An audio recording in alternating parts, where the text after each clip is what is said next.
খালেদা জিয়ার সেই স্কুটি সঙ্গী ডালিয়া রহমান এখন কোথায়? খালেদা জিয়া জেলে যাওয়ার আগে ডালিয়া রহমান নামে এক মেয়ে একাই স্কুটি নিয়ে খালেদা জিয়ার গাড়ি বহরের সঙ্গী হয়ে দৃষ্টি কেড়েছিলেন সে সময় দলীয় নেতাকর্মীদের। খালেদা জিয়া আদালতে যাওয়ার পথে তার মোটরসাইকেল প্রোটোকল রাইড দৃষ্টিকারে সবার। গাড়ি বহরের ঠিক সামনে একাই থাকেন ডালিয়া। লুকিং গ্লাসে পেছনে দেখেন নেত্রীকে।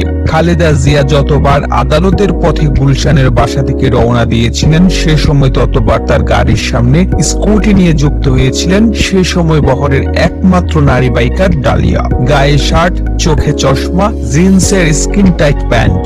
এই আধুনিক পোশাকে স্কুটির উপর চেপে তিনি ছুটে চলেন খালেদার গাড়ির সামনে। সামনে থাকার কারণে নিরাপত্তা বাহিনীর নিয়ম কানুন মোকাবেলা করতে হয় তাকে। আর বহর এমন ভাবে চলে যেন ডালিয়াকে অনুসরণ করছে। গুলশান থেকে মগবাজারের পথে পথে খালেদার বহরে যোগ দিতে যেখানে বিএনপি নেতা কর্মীদের বাধার মুখে পড়তে হয়, সেখানে ডালিয়া অনেকটা বাধাহীন। তিনি খালেদা জিয়ার স্কুটি সঙ্গিনী হিসেবে রাজনৈতিক মহলে পরিচিত।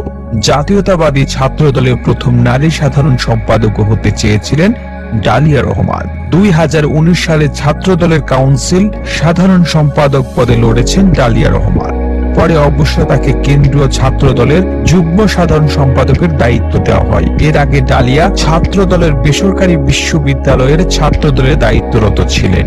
এরও আগে তিনি বেসরকারি বিশ্ববিদ্যালয়ের শাখা ছাত্র দলের সাধারণ সম্পাদকের দায়িত্ব পালন করেন। তিনি বেসরকারি স্ট্যান্ড ইউনিভার্সিটি থেকে LLB ও LLM করেছেন। একই সাথে ইউনিভার্সিটি অব লন্ডনের আওতায় তিনি LLB